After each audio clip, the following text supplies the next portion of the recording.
Nightingale stared through the broken studio window into the dark woods. He turned around, started to walk out, but Maine grabbed his arm. "Young man, you almost shot me. You don't shoot off rounds at people like that. What's the matter with you?" Nightingale shook his arm free, marched out. His cheeks burned with rage and humiliation. Touched by the dark presence, Rose was lost in a dreamland where everything was drawn in black and gray crayons. The old lady had promised her that all her wishes would come true. She would be Alan Wake's muse. She was smiling so hard it hurt her face. She crushed a bottle full of sleeping pills into the coffee. Deep down inside, she was screaming in terror.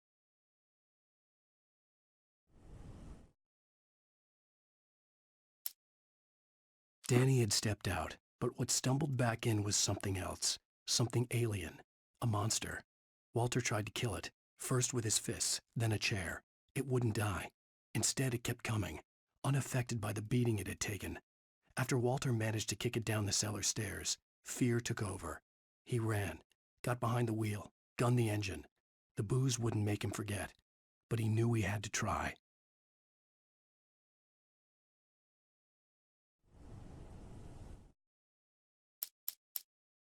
The bulldozer's engine roared to life. Mud and rocks flew as it fought for traction. It crashed through the concrete wall and landed heavily in the yard.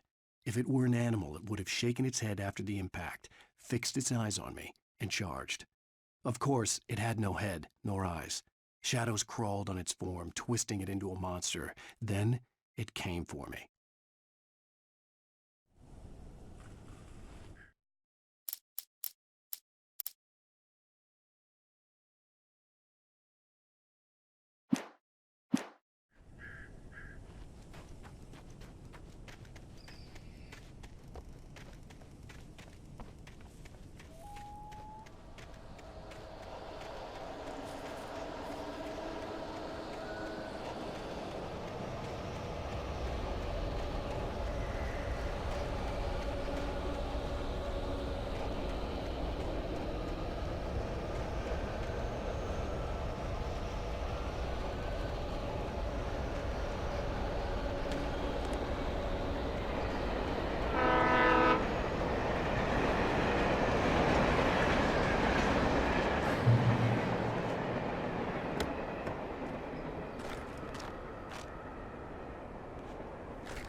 Hello? The most stubborn man I've ever met. Alice? Alice? Alan, I'm so afraid. Keeps me in the dark. Please help me. I look at you, Alan, and it's not you. Something else. Looking out from behind your eyes. Alice, I'm here. I'm so alone here. It's all gonna go to hell. You need to be careful. Cooperate. The connection had been terrible, but that wasn't the only thing that hadn't been right with the call. She sounded wrong somehow, but she had called me.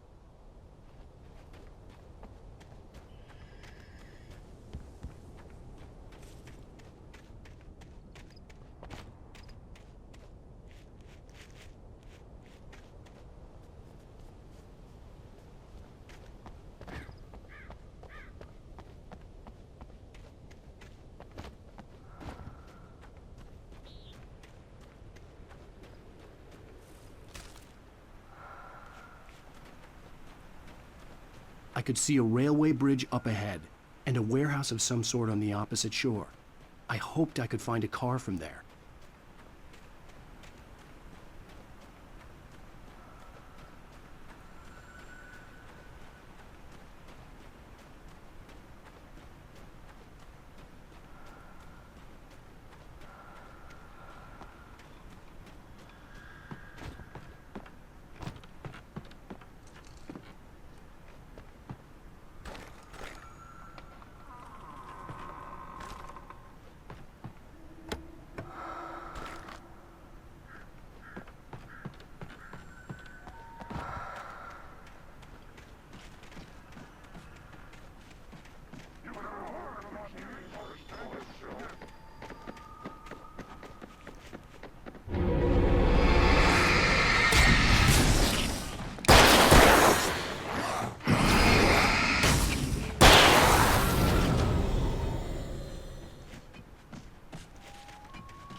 pursuing me was growing stronger, and it was taking over everything in its path.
As a teenager, just starting to get interested in writing, Stephen King had been a source of inspiration to me.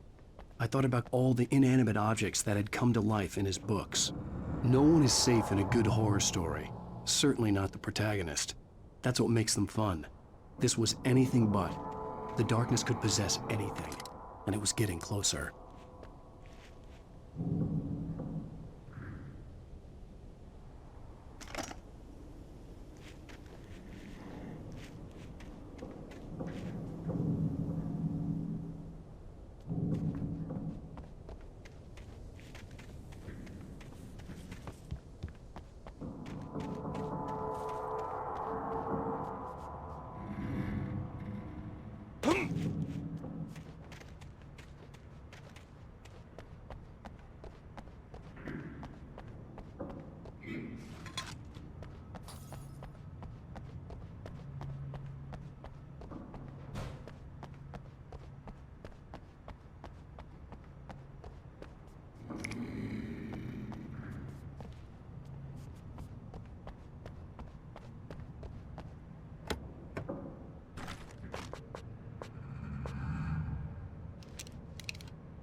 Did you call 911?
take the facts of our existence for granted, unaware that they are merely a thin veneer of desperate self-delusion covering a vast cosmos of madness and horror. All too often, the stars are right. In Night Springs. Tonight's episode, A Family Occasion. Journalist Alvin Derleth's trip to study the local customs of an insular community in Night Springs has been less than successful. Until tonight. Well, I'm glad you changed your minds about this. Ancient customs, local mythology. My editor loves this kind of stuff. Well, Mr. Derleth, we don't want to feel like we're on exhibition. But you have demonstrated the seriousness of your intent. Oh, I am serious. Really, just do your thing. I'll stay out of your way and observe. Actually, I thought you could assist us. I'm afraid we are a man short. It would provide you with an intimate perspective. Could I really? Of course, Mr. Derleth. Well, I guess that's the least What would I have to do? Oh, here. Let me show you with a kiss.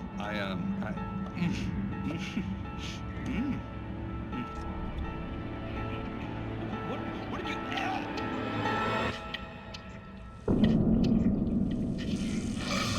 Oh, Mr. Derleth, you have well pleased Nixie Perka, the dweller in flesh. Your body shall host 1,000 young, and all shall be glory.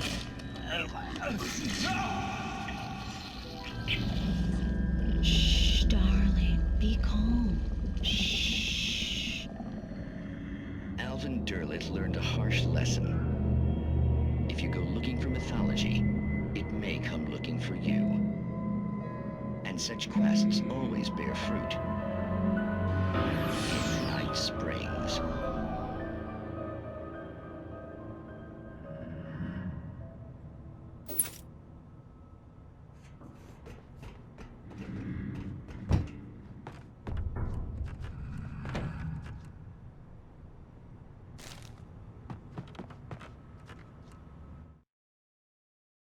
Sarah trusted her gut, and her gut said Agent Nightingale was an asshole.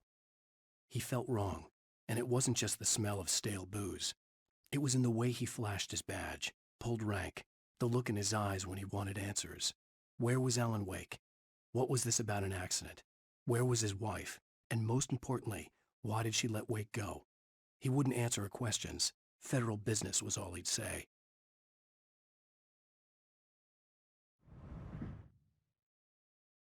The pipe wrenched itself loose from the bridge's steel framework. Wrapped in darkness, it floated in midair, twitching. For a moment, I didn't understand what I was looking at. The heavy object lurched at me with impossible force. I threw myself out of the way, but just barely. When I turned my flashlight on it, it shook in a dark rage before it flew at me again. I slammed the door shut right in his smug face. He pleaded for me to open the door. True to form, the asshole actually thought I would obey. I had no sympathy left, no guilt either, not for him. I took a moment to savor the scream.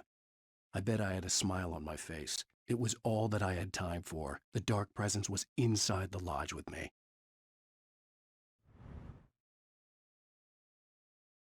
The darkness surged towards me, sucking everything loose from the ground into its depths, tugging at my clothes. I saw the flare the kidnapper had dropped and threw myself towards it just as I felt my feet leave the ground. The darkness embraced me with the force of a tornado. Somehow I managed to light the flare. The darkness roared and cast me away. I fell toward the dark waters of the lake far below.